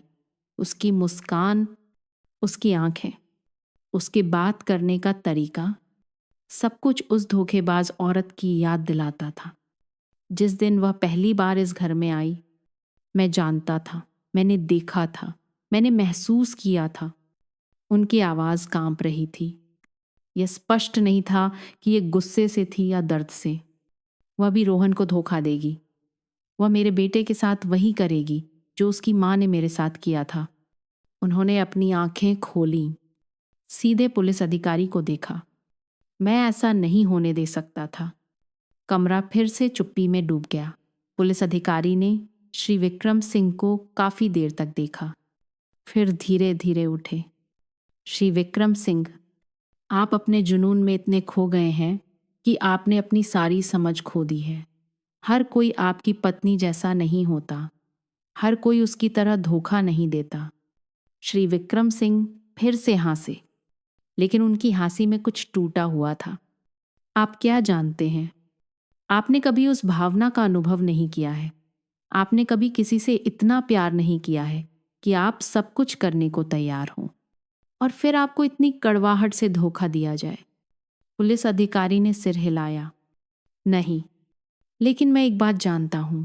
आपने न केवल अपनी पत्नी को मारा, बल्कि आपने अपनी बहू को भी लगभग मार डाला था, और अब आपको इस सब के लिए कीमत चुकानी होगी। हथौड़े की आवाज ने मामले की फाइल बंद कर दी। श्री विक्रम सिंह चुप हो गए। पहली बार उनके चेहरे पर डर की एक क्षणिक चमक दिखाई दी। पहली बार उन्हें एहसास हुआ कि वह हार गए हैं। अदालत कक्ष में माहौल एक भारी कंबल की तरह था, जो वहां मौजूद हर व्यक्ति के सीने पर दबाव डाल रहा था। सभी चुप थे। केवल कोर्ट क्लर्क के कीबोर्ड की खटखट और कागजों के पलटने की सरसराहट की आवाज आ रही थी। प्रिया गवाह के कटघरे में बैठी थी।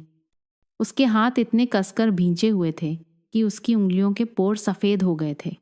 उसके बगल में रोहन सिर झुकाए बैठा था। उसकी आंखें खाली थीं, जैसे उसके सामने की पूरी दुनिया ढह रही हो। उसके पिता श्री विक्रम सिंह कटघरे में खड़े थे। एक व्यक्ति जो कभी उसका सहारा था, एक व्यक्ति जिसका वह कभी सम्मान करता था।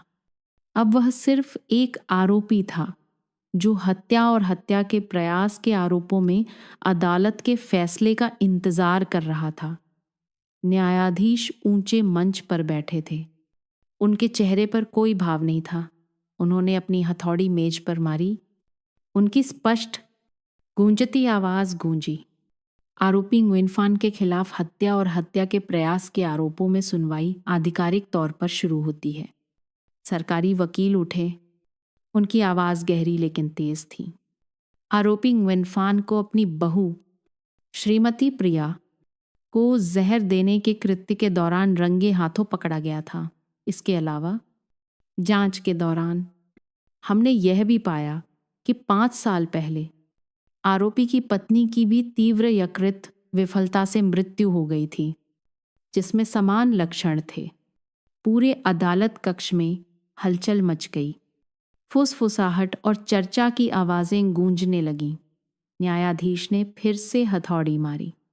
शांत रहें, सरकारी वकील ने जारी रखा। सबूतों में घटनास्थल पर रिकॉर्ड किया गया एक वीडियो शामिल है, जिसमें आरोपी को पीड़ित के कॉफी के कप में भारी धातुओं से युक्त पाउडर मिलाते हुए दिखाया गया है। इसके अलावा पूछताछ के दौरान आरोपी ने यह भी स्वीकार किया है कि उसने अपनी पत्नी को यह मानकर जहर दिया था कि उसने उसे धोखा दिया है। सरकारी वकील ने अपनी आंखें श्री विक्रम सिंह की ओर की। उनकी आवाज दृढ़ता से भरी थी। अदालत के फैसला सुनाने से पहले आरोपी कुछ कहना चाहता है। श्री विक्रम सिंह ने धीरे धीरे अपना सिर उठाया। उनकी आंखें एक अथाह कुएं की तरह गहरी थीं। उन्होंने न्यायाधीश को देखा, फिर रोहन पर एक नजर डाली। उस पल प्रिया को लगा कि उनकी आंखों में कुछ बदल गया है। अब कोई पागलपन नहीं था, कोई धोखा नहीं था, केवल खालीपन था। मुझे कोई पछतावा नहीं है, पूरा अदालत कक्ष स्तब्ध रह गया। मैंने वही किया जो करने की जरूरत थी। वह जोर से नहीं बोले, लेकिन हर एक शब्द एक चाकू की तरह था जो अंतरिक्ष को काट रहा था, जिससे हर कोई कांप गया। उन्होंने सीधे प्रिया को देखा। उनकी आंखें ठंडी थीं। मैंने इसे पहले दिन से ही देखा था। तुम उस औरत से अलग नहीं हो। हर नजर, हर मुस्कान। मैं जानता था कि जल्द ही या बाद में तुम मेरे बेटे को धोखा दोगी। प्रिया को लगा कि उसके पूरे शरीर में रोंगटे खड़े हो गए हैं। उसने इसका अनुमान लगाया था, लेकिन जब उसने इसे अपने कानों से सुना तो डर अभी भी एक ठंडी लहर की तरह था जो उसके सीने से होकर गुजरा। न्यायाधीश ने भौहें सिकोड़ी। आरोपी, आप अपने हत्या के कृत्य को एक निराधार धारणा के साथ सही ठहराने की कोशिश कर रहे हैं। श्री विक्रम सिंह हंसे। यह एक धारणा नहीं है, यह सच्चाई है। रोहन कभी नहीं समझेगा, क्योंकि वह एक बेवकूफ है, ठीक वैसा ही जैसा मैं हुआ करता था। रोहन, जो सुनवाई की शुरुआत से ही चुप था, अब और सहन नहीं कर सका। वह खड़ा हो गया। उसकी आवाज कांप रही थी, लेकिन गुस्से से भरी थी। चुप हो जाओ पिताजी, आपको ऐसा कहने का कोई अधिकार नहीं है। अदालत कक्ष में सभी लोग उसकी ओर देखने लगे। रोहन ने एक गहरी सांस ली। उसके दोनों हाथ मुट्ठी में कस गए। आपने मां को मार डाला। आपने लगभग मेरी पत्नी को मार डाला। सब कुछ आपके भ्रम के कारण। और फिर भी आप अभी भी वहां बैठे हैं, बिना किसी पछतावे के। श्री विक्रम सिंह ने अपने बेटे को देखा, फिर कड़वाहट से हंसे। तो अब तुम क्या करने वाले हो? मुझे छोड़ दोगे? उनकी आवाज में व्यंग्य भरा था। रोहन ने अपनी मुट्ठी भींची। उसकी आवाज टूट गई। आप उस दिन मर गए थे, जिस दिन आपने मां को मारा था। अदालत कक्ष में हवा जैसे थम गई। रोहन के शब्द एक हथौड़े की तरह थे जो सीधे श्री विक्रम सिंह के दिमाग पर लगे। प्रिया ने अपने पति की ओर देखा कि उसकी आंखें लाल हो गई हैं। वह जानती थी कि यद्यपि वह श्री विक्रम सिंह से नाराज था, लेकिन गहराई में वह अभी भी दर्द में था। उसने अपनी मां को खो दिया था। अब उसने उस पिता को भी खो दिया था जिसका वह कभी सम्मान करता था। न्यायाधीश ने गंभीर स्वर में सीधे श्री विक्रम सिंह को देखा, यह देखते हुए कि आरोपी न्वियन फान ने पूर्व नियोजित और जानबूझकर हत्या का कृत्य किया है, साथ ही कोई पश्चाताप नहीं दिखाया है। अदालत फैसला सुनाती है। पूरा अदालत कक्ष अपनी सांस रोके हुए था। आजीवन कारावास, बिना पैरोल के। हथौड़ी मेज पर गिरी। प्रिया ने अपनी आंखें बंद कर ली, अपने शरीर को आराम दिया। अंत में सब कुछ खत्म हो गया था। वह रोहन की ओर मुड़ी। वह अभी भी चुपचाप बैठा था। उसका सिर नीचे झुका हुआ था। उसके दोनों हाथ उसके चेहरे पर थे, लेकिन प्रिया जानती थी कि वह रो रहा है। जब पुलिस श्री विक्रम सिंह को अदालत कक्ष से बाहर ले जा रही थी, तो वह रोहन के सामने रुक गए। उन्होंने अपने बेटे को काफी देर तक देखा, फिर धीरे धीरे कहा, जो भी हो, मैं अभी भी तुम्हारा पिता हूं। रोहन ने कोई जवाब नहीं दिया। उसने उन्हें नहीं देखा। जब श्री विक्रम सिंह को ले जाया गया तो प्रिया ने रोहन का हाथ कसकर पकड़ लिया। उसने फुसफुसाया, हमने सही किया। रोहन ने कुछ नहीं कहा, लेकिन उसके हाथ ने उसका हाथ पहले से कहीं ज्यादा कसकर पकड़ लिया। दुःस्वप्न खत्म हो गया था, लेकिन इसने ऐसे निशान छोड़े थे जिन्हें कभी मिटाया नहीं जा सकता था।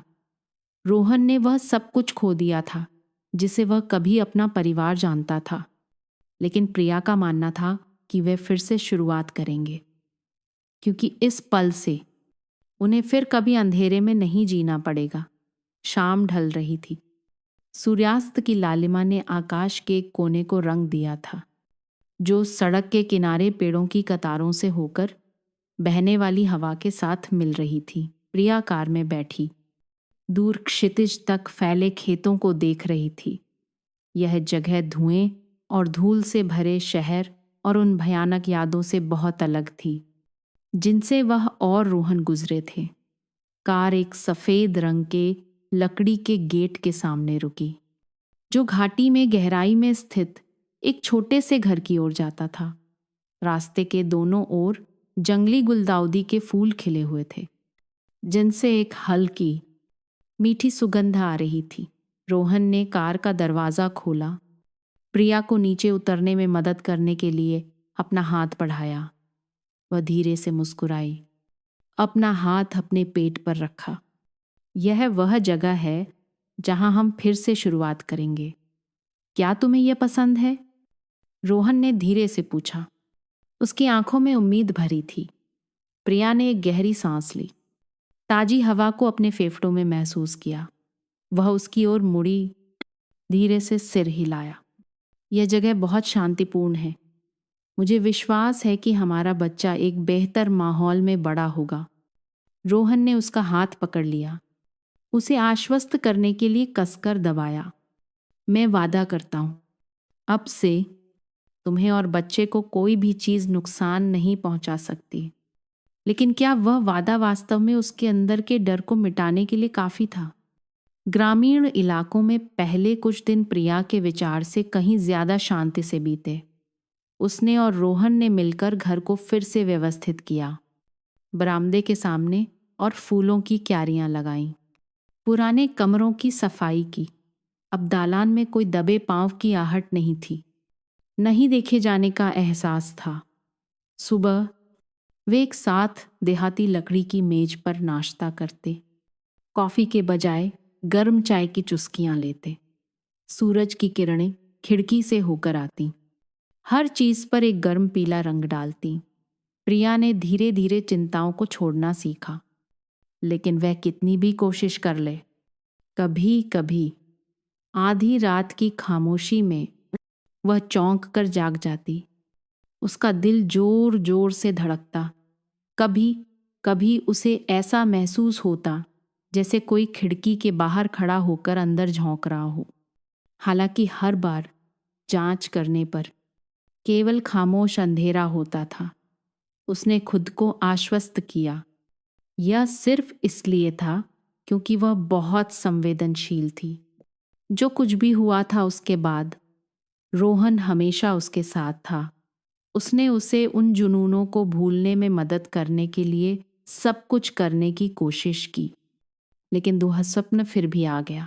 उस रात प्रिया ने सपना देखा कि वह एक अंधेरे ठंडे कमरे में खड़ी है, इतना ठंडा कि वह अपनी त्वचा की हर कोशिका से ठंडक महसूस कर सकती थी। सब कुछ धुंधला था, लेकिन जैसे ही वह मुड़कर जाने वाली थी, कमरे के कोने में एक काली परछाई दिखाई दी। वह स्थिर खड़ी थी, हिल नहीं रही थी। वह उसका चेहरा साफ नहीं देख सकती थी, लेकिन वह जानती थी कि वह उसे देख रही है। एक घुटन का एहसास उसकी छाती को जकड़ रहा था। उसने चिल्लाने की कोशिश की, लेकिन उसका गला अवरुद्ध हो गया था, जैसे किसी अदृश्य हाथ ने उसे कसकर पकड़ रखा हो। फिर एक गहरी, धीमी आवाज उसके कान के पास गूंजी, भागने की कोशिश मत करो बहू। प्रिया चौंक कर जाग गई। उसकी सांसें तेज थीं। उसने बेडरूम में चारों ओर देखा। सब कुछ शांत था। रोहन अभी भी उसके बगल में सो रहा था। उसकी सांसें नियमित थीं। उसने अपने माथे से पसीना पोंछने के लिए अपना हाथ उठाया, खुद को आश्वस्त किया। यह सिर्फ एक सपना था, बस एक सपना। लेकिन फिर उसकी नज़र बिस्तर के बगल वाली मेज पर पड़ी। वह जम गई। मेज पर एक गर्म कॉफी का कप था। उसका दिल जोर से धड़क रहा था। उसके हाथ कांप रहे थे जब उसने कॉफी का कप उठाया। कप से निकलने वाली गर्मी अभी भी मौजूद थी, यह साबित करते हुए कि इसे अभी अभी यहाँ रखा गया था। लेकिन किसने किया? प्रिया ने थूक निगला रोहन की ओर मुड़ी। रोहन, रोहन, उठो। उसने अपनी आंखें खोली। उसकी आवाज नींद में थी। क्या हुआ? प्रिया। उसने कुछ नहीं कहा, बस चुपचाप मेज पर कॉफी के कप की ओर इशारा किया।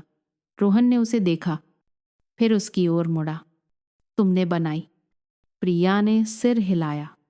उसकी आवाज इतनी धीमी थी कि लगभग एक फुसफुसाहट थी। मैंने नहीं। रोहन उठ बैठा। उसकी आंखें पहले से कहीं ज्यादा तेज हो गईं। उसने कॉफी का कप उठाया, उसे सूंघा। एक पल की खामोशी, फिर वह उठा और खिड़की के पास गया। उसकी आंखें चौड़ी हो गईं। प्रिया, बाहर कोई है। वह जम गई। दोनों ने खिड़की से बाहर देखा, लेकिन जो कुछ उन्होंने देखा वह केवल घना अंधेरा था। लेकिन फिर एक परछाई धीरे धीरे धुंधले कोहरे के पीछे गायब हो गई। रोहन बाहर भागा, लेकिन जब उसने दरवाजा खोला तो केवल एक भयानक खामोशी थी। कोई निशान नहीं, कोई आवाज नहीं। प्रिया ने अपने पेट को कसकर पकड़ लिया। उसके सीने में बेचैनी का एहसास बढ़ रहा था। कोई उनके कमरे में आया था। किसी ने मेज पर कॉफी का कप रखा था। रोहन वापस अंदर आया। उसका चेहरा कठोर हो गया। हम इसे हल्के में नहीं ले सकते। उसने उसे देखा। उसकी आंखों में डर झलक रहा था। तुम्हें क्या लगता है कि यह कौन हो सकता है? उसने तुरंत जवाब नहीं दिया। थोड़ी देर बाद उसने धीरे से कहा। उसकी आवाज इतनी धीमी थी कि लगभग एक फुसफुसाहट थी। मुझे नहीं पता, लेकिन हो सकता है कि वह अंधेरा वास्तव में कभी गया ही नहीं। प्रिया को अपनी रीढ़ में ठंडक महसूस हुई। उसने मेज पर कॉफी के कप को देखा। गर्मी अभी भी हल्की हल्की निकल रही थी और उसके दिमाग में एक परिचित वाक्य गूंजा। हमेशा अपने अंतर्ज्ञान को सुनो। खिड़की के बाहर कोहरा धीरे धीरे घना हो गया। सब कुछ अंधेरे में निगल गया। शायद यह दुःस्वप्न अभी तक वास्तव में खत्म नहीं हुआ था। मेरा मानना है कि यह कहानी सिर्फ जहर वाली कॉफी के कपों के बारे में एक रहस्यमय मामला नहीं है, बल्कि यह विश्वास, सतर्कता और जीवित रहने की प्रवृत्ति के बारे में एक गहरा सबक भी है। हम अक्सर सोचते हैं कि खतरा अजनबियों से आता है, लेकिन वास्तव में कभी कभी बुराई हमारे अपने परिवार में ही छिपी होती है, वह जगह जिसे सबसे सुरक्षित होना चाहिए। प्रिया ने कभी श्री विक्रम सिंह पर भरोसा किया था, एक ऐसा व्यक्ति जिसके बारे में उसने सोचा था कि वह चाहे कितना भी सख्त क्यों न हो, उसे कभी नुकसान नहीं पहुंचाएगा। लेकिन जब असामान्य संकेत दिखाई दिए तो उसकी सतर्कता की प्रवृत्ति ने उसे एक घातक जाल से बचा लिया। इस कहानी से मैंने जो सबसे महत्वपूर्ण सबक सीखा है वह है हमेशा अपने अंतर्ज्ञान पर भरोसा करना। जब कुछ आपको असहज महसूस कराता है तो उसे सुने। अंतर्ज्ञान कभी कभी हमारे अवचेतन की आवाज होती है, जो हमें एक संभावित खतरे के बारे में चेतावनी देती है जिसे हमारा तर्क तुरंत नहीं पहचान सकता। दूसरा, न्याय हमेशा मौजूद होता है, लेकिन यह तभी मिलता है जब हम कार्य करने के लिए पर्याप्त बहादुर हों। अगर प्रिया ने सबूत इकट्ठा नहीं किए होते, रोहन और पुलिस की मदद नहीं ली होती, तो सच्चाई हमेशा के लिए दफन हो सकती थी। हर कोई बुराई से अकेले नहीं लड़ सकता, लेकिन जब हम बोलते हैं, जब हम भरोसेमंद लोगों से मदद मांगते हैं, तो न्याय होता है। तीसरा, कभी भी प्यार या सम्मान को सच्चाई के प्रति अपनी आंखें धुंधला न करने दें। रोहन अपने पिता से प्यार और सम्मान करता था, लेकिन जब उसे कठोर सच्चाई का सामना करना पड़ा तो उसे रिश्ते और सही के बीच चयन करना पड़ा। यह बहुत दर्दनाक था, लेकिन सच्चाई को सिर्फ इसलिए विकृत नहीं किया जा सकता क्योंकि हम उसे स्वीकार नहीं करना चाहते। अंत में भले ही हम अंधेरे से बच जाएं, मानसिक घाव हमेशा रह सकते हैं। प्रिया और रोहन ने एक नया जीवन बनाने की कोशिश की, लेकिन जुनून उन्हें आसानी से नहीं छोड़ता। यह उन लोगों की क्रूर वास्तविकता है जिन्होंने कभी आघात और भय का सामना किया है, लेकिन सबसे महत्वपूर्ण बात, वे बच गए। वे खड़े हुए और उन्होंने आगे बढ़ना चुना। क्या इस कहानी ने आपकी भावनाओं को छुआ? यदि हाँ, तो नीचे टिप्पणी अनुभाग में अपने विचार साझा करें। हम आपकी भावनाओं को सुनना चाहते हैं और आत्मा की सुंदरता यूट्यूब चैनल को सब्सक्राइब करना न भूलें, ताकि जीवन में सार्थक मानवीय कहानियों और मूल्यवान सबक प्राप्त करना जारी रख सकें। आइए एक साथ सतर्कता, साहस और न्याय के संदेश को साझा करें और फैलाएं। सुनने के लिए धन्यवाद। अगली कहानियों में मिलते हैं।